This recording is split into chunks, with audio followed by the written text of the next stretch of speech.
찬양합니다.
방송 시작합니다. 한 주간 동안도 승리하시고 찾아오신 여러분 반갑습니다. 이제 방송 시작합니다. 오늘도 지난주에 이어서 무교절에 대해서 공부해 보겠습니다. 무교절, 마태복음에서 말하는 무교절은 무엇인가 생각해 보겠습니다. 12시 5분부터 했네요.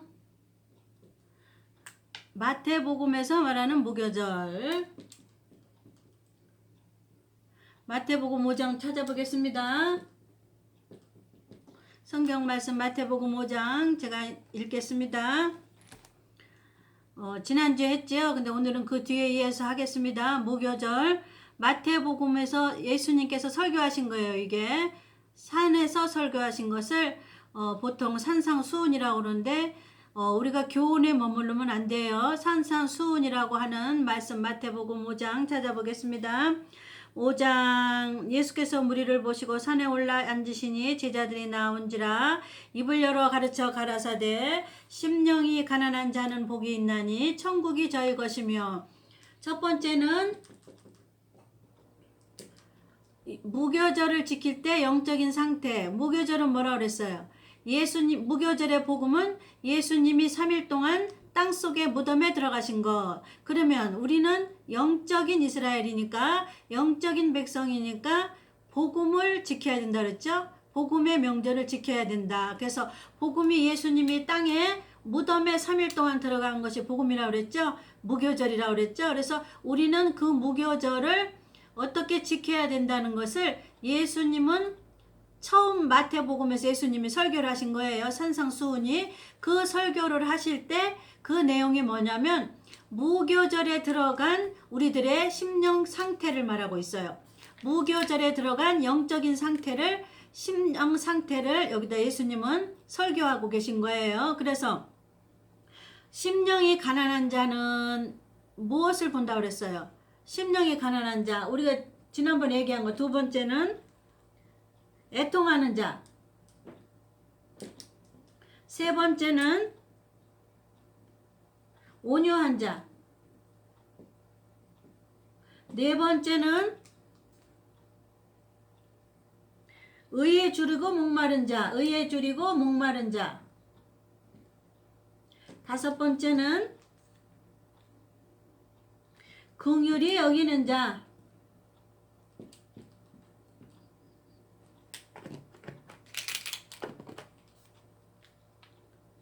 그 다음에 마음이 청결한 자. 여섯 번째는 마음이 청결한 자.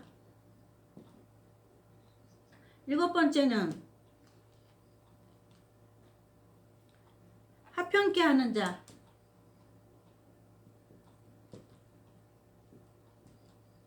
여덟 번째는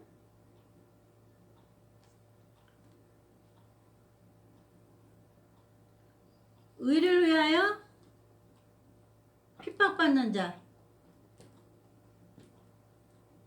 자, 한번 보겠습니다. 오늘은 그 영적인 상태를 말하는 게 아니라 무교절의 영적인 상태를 지난주에 공부했어요. 그러면 오늘은 무교절의 영적인 상태를 우리가 갖추면, 우리가 그 시험을 통과하면 하나님께서 어떤 축복을 주느냐에 대해서 그 다음에 공부해 보겠습니다. 자, 5장 1절 찾아보니까 3절에 보니까 심령이 가난한 자는 복이 있나니 배웠죠? 심령이 가난한 게 무엇인가 우리가 배웠어요. 그 다음에 천국이 저희 것이며, 여기서 천국이 나와요. 여기서도 천국이 나오죠. 자, 이 천국은 어떤 천국인가? 자, 그러려면 다시 마태복음 1장에서 뭐라고 그러셨나를 돌아가 보겠습니다. 마태복음 1장 1절에 보니까 아브라함과 다윗의 자손, 제가 그랬잖아요. 성경에 다윗의 자손, 다윗의 뿌리 이런 말씀이 나오면 그것은 왕을 말하는 거다. 왕의 후손을 말하는 거다. 왕을 말하는 거다. 이렇게 했어요. 그래서 다윗의 뿌리, 다윗의 자손, 예수 그리스도의 세계라.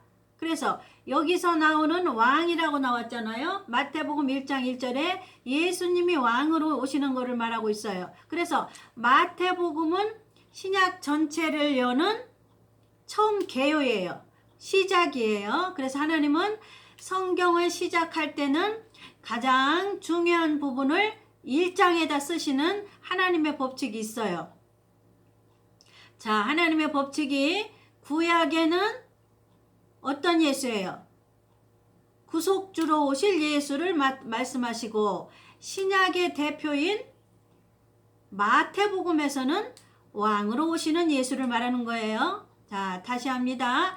구약 전체로 오시는 예수는 메시아로 오실 예수. 다른 말로 말하면 인간의 죄를 위하여 이 땅에 오실 예수. 구속하기 위해서 오시는 예수. 아셨죠? 마태복음 1장, 신약의 전체를 말하는 마태복음 1장의 왕에 대해서 말씀하신 그 예수는 어떤 왕이냐? 구약에 오신 그 예수, 인간의 죄를 위하여 대속하러 오신 그 예수가 다시 오시는데, 그 다시 오시는 예수는 왕으로 오신다. 자, 다시 정리할게요. 구약에 오실 오신 예수는 메시아로 오실 예수를 구약에 예언해 놨단 말이에요. 그 메시아로 오신 예수가 오셨어요. 언제 오셨어요? 마태복음을 쓰기 시작한 2000년 전에 오셨어요. 그래서 구약에 쓰신 예수는 인간의 죄를 위해서 오실 구속주의 예수. 마태복음에 쓰신 예수는 다시 오실 예수. 되셨죠? 다시 오실 예수는 어떤 예수로 오시냐? 왕으로 오시는 예수다. 이해 가시죠? 구약의 예수는 인간의 죄를 위해서 십자가로 지고 오실 예수를 말씀했다면 그 예수님이 다시 사람으로 오셨어요. 그래서 오신 그 예수를, 다시 오실 예수를 얘기하는 것은 마태복음이에요. 신약이에요. 그래서 다시 오실 예수는 어떤 예수로 오시냐? 왕으로 오신다. 그래서 마태복음의 얘기는 신약 전체의 주요 핵심은 왕에 대해서 말하고 있어요. 그래서 그 왕은 어느 나라의 왕이냐? 마태복음 1장 1절에 예수로 말씀하신 다윗의 자손 예수는 누구냐?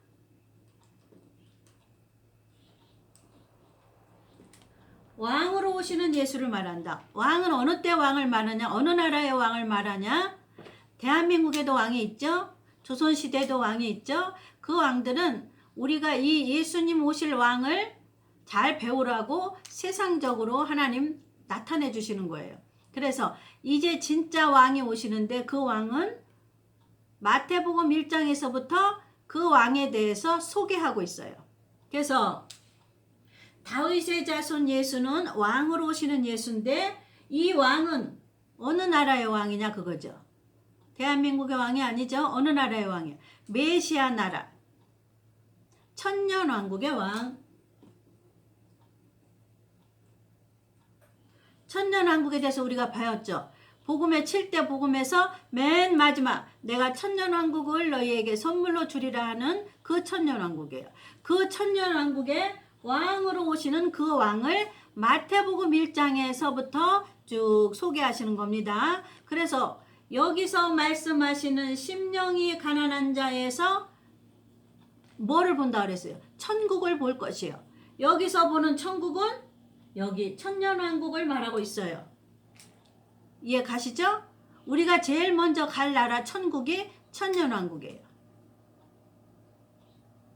자, 다시 할게요. 이거 천국에 대해서 지금 우리가 그 시점에 살고 있기 때문에 옛날에 예수 믿는 사람은 그냥 천국 하나 가지 죽어서 가는 천국 하나만 갈 수 있어요. 그러나 지금 우리는 살아 있잖아요. 살아서 가는 천국은 뭐라 그랬어요? 우리가 배웠잖아요. 살아서 가는 거는 신부들이 가는 나라라고 그랬잖아요. 신부들이 가는 천국을 말하고 있어요. 여기서는.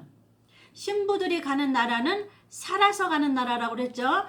죽은 자를 신부라고 그러지 않습니다. 죽어서 천국 가는 자를 신부라고 그러지 않아요. 제 채널에서는 신부들이 가는 나라, 신부들에 대해서 얘기하고 있어요. 성령이 마지막 때 7영을 신부들에게 줘서 천년왕국에 데리고 가는 그런 것을 강의하는 채널입니다. 자, 여기서 심령이 가난한 자에게는 하나님이 무엇이 줘요? 천국이 저희 것이며 세상에 있는 복이 아니라 하나님이 복이라고 그랬는데 그건 어떤 복이냐? 천국이 심령이 가난한 자에게만 줘요.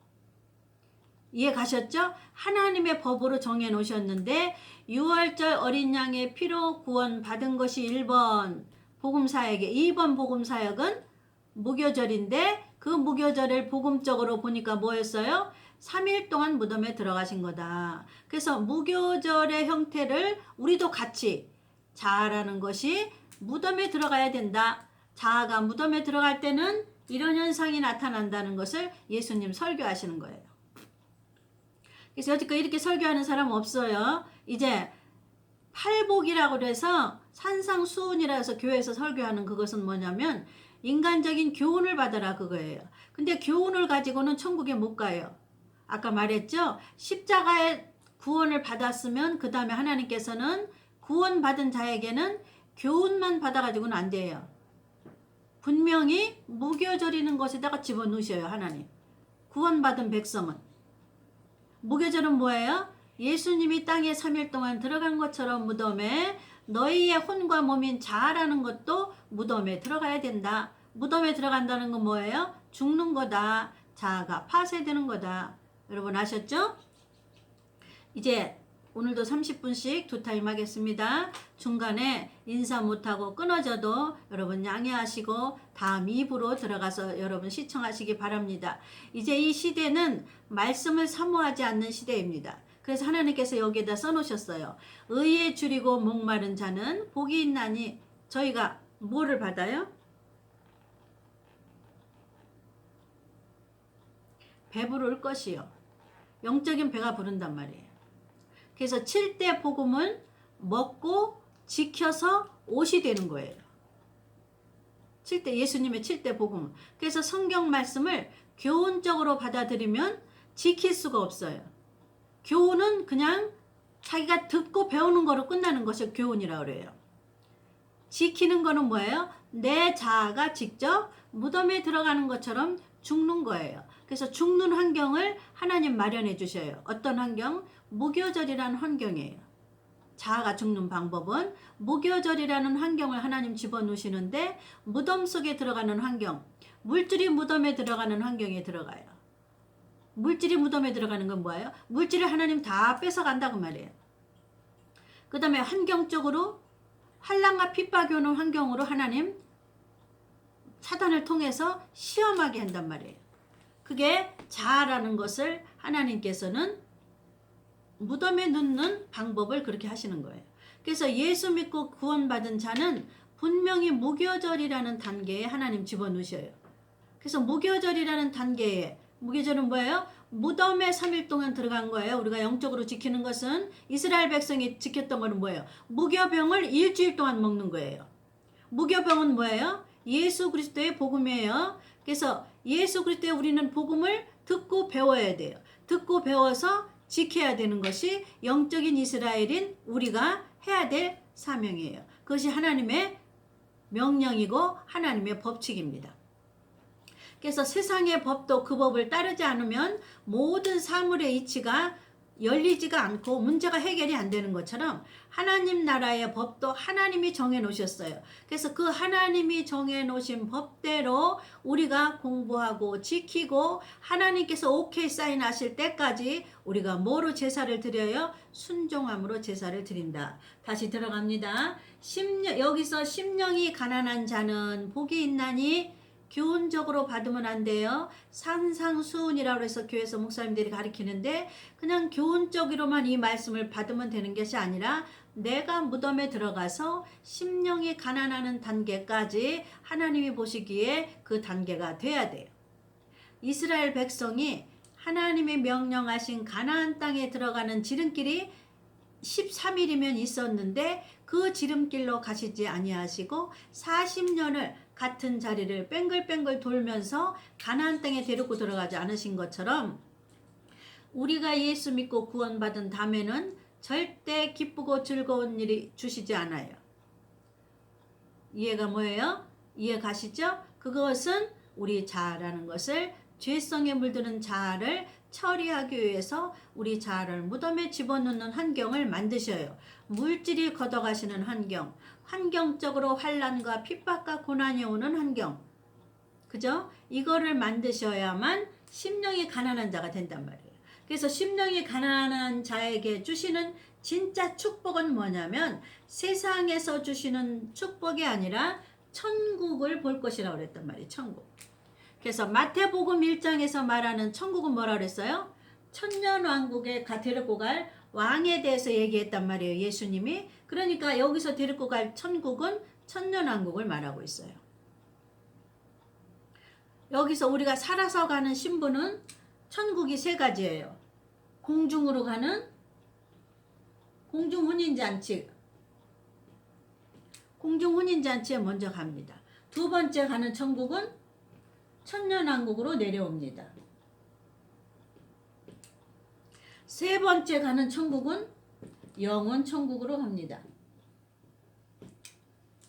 이해 가시죠? 지금 살아있는 신부들은 이 세 가지의 천국을 갑니다. 제 첫 번째 가는 곳은 공중의 혼인잔치 가게 데리고 가시려고 이렇게 공부를 하는 거예요. 공중 혼인잔치 들어가지 않은 자는 지금 천년왕국에 갈 수가 없어요. 천년왕국에 들어가는 영원 천국은 여기서 백보자 심판을 받고 여기서 골라서 갈 수 있지만 여기서 살아서 가는 신부들은 이 무교절이라는 심령이 가난한 단계, 애통하는 단계 이것을 거치지 않으면 공중혼인잔치에 못 가고 공중혼인잔치에 못 간 신부는 천년왕국에 못 가요. 그래서 여기서 말하는 천국은 천년왕국의 천국입니다. 천년왕국의 왕은 누구예요? 지금 이 세상의 왕은 사단입니다. 이 세상 권세를 잡은 자는 사탄이에요. 그래서 예수 잘 믿는 자는 사탄이 괴롭혀요. 왜 그러냐면 사단과 성령님과는 원수이기 때문에 이스라엘 백성과 블레셋과 원수였던 것처럼 성령의 사람과 사단과는 원수입니다. 그래서 사탄이 어떻게 하면 이 성령의 사람을 물질도 뺏어가고 명예도 뺏어가고 권세도 뺏어가고 부귀 영화도 다 뺏어갑니다. 왜? 이 성령의 사람은 하나님께서 요 무교절에 집어넣는 훈련을 하시기 때문에 사단에게 허락을 했어요. 이 사람들을 어렵게 시험해봐라. 이게 사단한테 허락을 한 무교절의 시험입니다. 그래서 이 무교절의 시험을 우리가 통과를 하면 어떤 복을 줄 거를 마태복음 5장에 써놓은 것을 오늘 공부하는 거예요. 지난주에는 자아가 죽는 영적인 상태 8가지, 그죠? 산상수훈의 교훈이 아니라 우리가 무덤에 들어갔을 때 영적인 상태가 이런 상태 8가지를 예수님이 마태복음 5장에 처음 설교를 하신 거예요. 이게 마태복음을 열면서 신약을 여는 거예요. 신약을 펼치시는 겁니다. 신약을 펼치시면서 천국을 말한 거예요. 그러니까 교회에서 오늘날 천국에 대해서 예수 믿는 목적은 뭐예요? 우리가 구원 받았으면 그 다음에 천국에 대해서 관심을 가져야 돼요. 근데 목회자들이 구원 받는 것만 끝나고 천국에 대해서 소개를 안 합니다. 왜 그러냐? 성령이 없기 때문에. 예수 믿고 구원 받은 자는 성령이 천국에 대해서 공부를 가르칩니다. 그래서 천국에 데리고 가려고 하니까 무교절이라는 심령 상태를 예수님이 마태복음에 써놨어요. 그래서 우리가 무교절을 꼭 지키지 않으면 육적인 이스라엘 백성들에서 목숨을 뺏어갔던 것처럼 영적인 7대 복음을 꼭 지키지 않으면 우리는 영적인 이스라엘에서 목숨을 뺏어갑니다. 이게 하나님의 법칙입니다. 자, 우리가 목숨을 뺏어간다는 것은 영적인 백성들의 목숨을 뺏어간다 소리는 영혼이 죽는다 소리예요. 육신적인 이스라엘 백성들의 생명을 뺏어간다는 것은 육신적으로 죽는다는 얘기입니다. 그래서 육신적인 이스라엘들이 7대 명절을 지키지 않으면 육신적인 목숨을 제한다는 건 뭐예요? 뺏어간다 소리예요. 뺏어간다는 소리는 뭐예요? 육신을 죽인다는 거예요. 생명을 거둔다는 거예요. 이해 가시죠? 그러면 영적인 우리는 영적으로 지키지 않으면 영이 죽는다는 겁니다. 자, 이해하셨죠? 심령이 가난한 자는 천국이 저희 것이며, 여기서 말하는 천국은 세상이 말하는 복을 받는 것이 아니에요. 여기서 팔복이라고 해서 세상이 원하는 그런 복을 교훈적으로 받으면 절대 그 사람은 하나님하고 관계가 없어요. 왜냐하면 하나님은 영적으로 택한 백성이기 때문에 이제 육을 무덤이라는 데 집어넣어서 성화시키는 과정이 무교절이에요. 근데 무덤에 안 들어간 예수 믿는 자는 육이 성화가 안 되기 때문에 여기를 못 가는 거예요. 천국을. 자, 이해하셨죠? 예수 믿고 구원 받았다면 하나님 분명히 어디다 넣어요? 무교절에 넣어서 심령이 가난한 단계까지 들어가야 돼요. 심령이 가난한 것은 뭐가 들어갔어요? 이 심령 안에는 가난하다는 말은 들어있으면 안 될 것이 있어요. 오직 하나님만 들어있어야 돼요. 오직 복음만 들어있어야 돼요. 이 심령에는. 근데 뭐가 있어요? 이 심령에 들어가 있으면 안 될 거. 하나님보다 물질이 들어가 있으면 안 돼. 이 심령 속에 자아라는 게 들어가 있으면 뭐예요? 자아는 뭐예요? 자존심, 교만, 이런 게 들어있으면 안 돼. 심령 속에. 가난하다는 걸 얘기하는 거예요. 자, 물질, 자존심, 교만, 그 다음에 세상의 명예, 세상의 권세,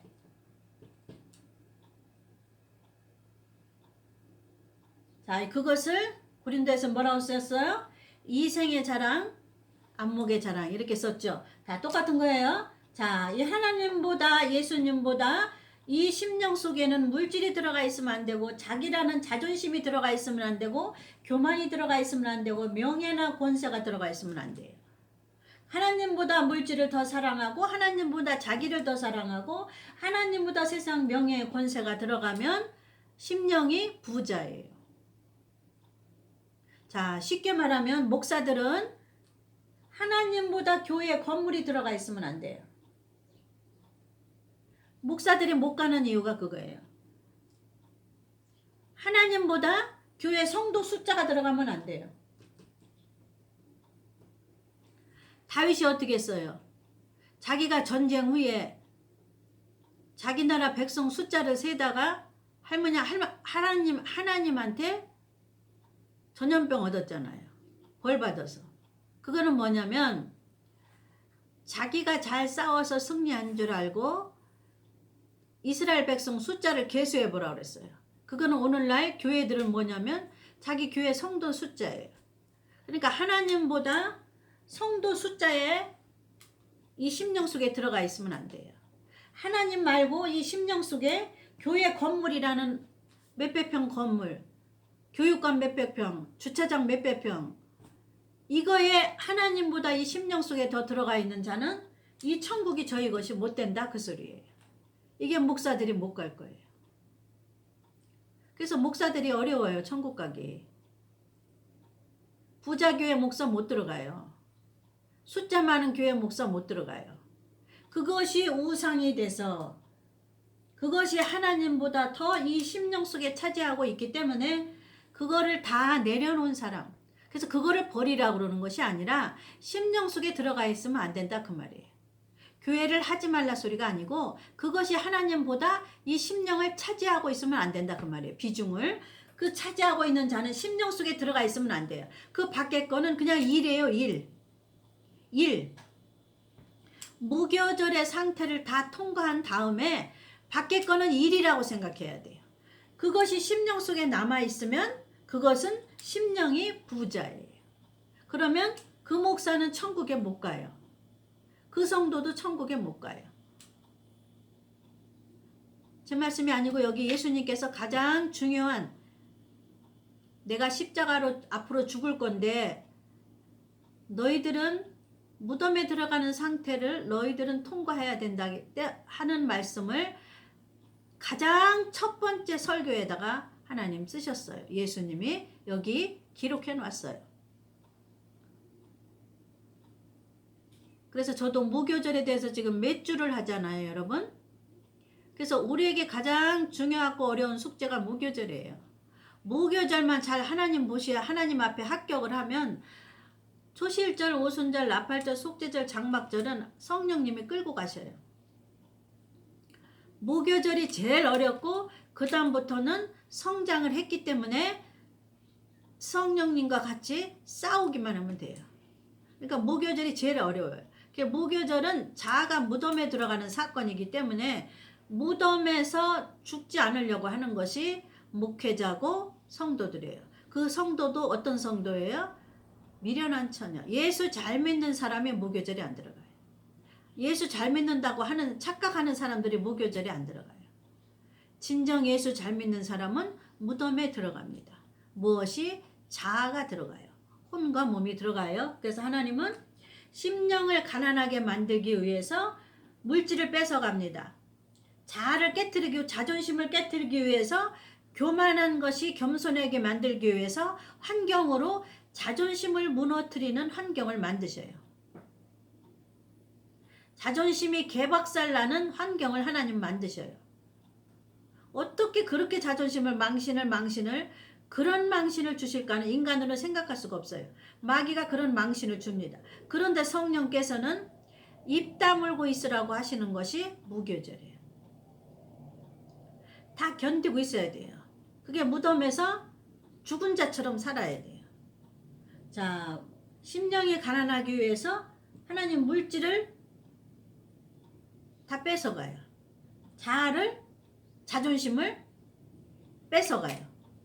교만을 뺏어가시려고 겸손하고 낮아지고 온유한 자 만들려고 하나님께서는 자아를 박살내는 환경을 만드셔요. 자, 세상 명예가 소용없다는 마음을 만들기 위해서 하나님께서는 가진 고난과 연단을 주셔요. 세상 권세가 아무것도 아니라는 것을 보여주기 위해서 고난과 연단을 주십니다. 자, 이해 가셨죠? 그래서 심령이 가난한 자가 가는 천국은 예수님이 왕으로 오시는 천년왕국이에요. 예수님이 왕으로 오시는 것은 다시 오실 예수예요.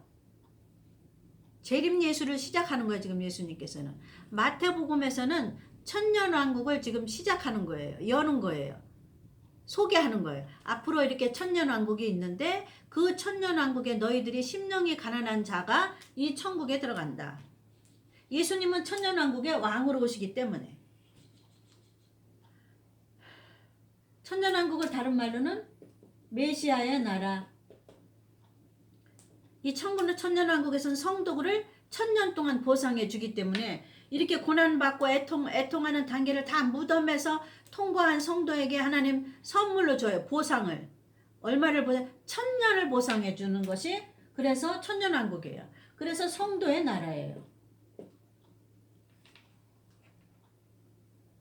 여기서 있는 신부들은 이 성도의 나라를 어떤 몸으로 들어가요? 이거는 초실절에서 알려드릴게요. 부활하는 모습인데, 부활하는 모습은 초실절에서 알려드릴게요. 자, 두 번째 복은 애통하는 자는 복이 있나니. 애통하는 게 뭐예요? 자기 자아를 인식하는 게 애통하는 거예요. 멍청해갖고 하나님이 주시는 고난인지도 모르고 세상으로 돌아다니면 애통하지 않아요.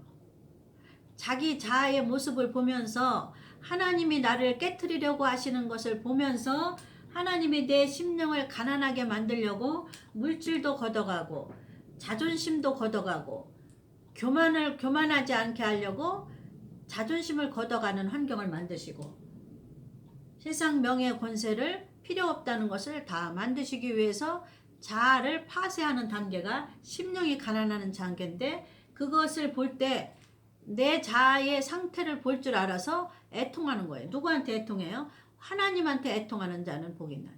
애통은 뭐냐면 그냥 평범하게 우는 것이 아니라 애간장이 끓듯이 통곡하는 걸 애통이라고 해요. 이 속에 창자가 다 녹듯이 이거를 다 끌어올려서 하나님 앞에 고백하면서 통곡하며 우는 거예요. 하나님은 왜 그렇게 울라고 그러시나 모르겠어요. 그러니까 인간은 울어야 자아가 파쇄되나 봐요. 그러니까 하나님 앞에 눈물이 없는 자는 복이 없다 그러잖아요. 복. 천국에 복이 없어요. 영혼의 복이. 그러니까 하나님 앞에는 무조건 울으라는 거예요. 억울하면 울어라. 분하면 울어라. 원통하면 울어라. 자존심이 개박살 나면 울어라. 교만하지 않게 만들려고 하나님은 이 속에 있는 자존심을 완전 무너뜨리는 환경을 만드셔요. 사람으로 치죠. 물질로 치죠. 이해가시죠? 그래서 그런 환경을 만들 때 하나님 앞에 나를 끌어올려서 통곡하고 울어라는 건 뭐예요? 통곡하면서 기도하라는 거죠. 그래서 기도 안 하면 안 돼요. 그래서 애통하는 자가 복이 있는 거예요. 자, 애통은 뭐예요? 애간장이 끓듯이 하나님 앞에 고백하면서 기도하라 소리예요. 하나님 앞에 통곡하면서 기도하라 소리예요. 애통하는 자는 복이 있나니, 하나님 앞에 통곡하며 기도하는 자는 복이 있나니. 어떤 복을 주셔요? 저희가 위로를 받을 것이요. 세상에 주는 위로가 아니라 심령을 가난하게 만들려고 하나님 연단과 고난 가운데서도 위로를 주신다 그 말이에요.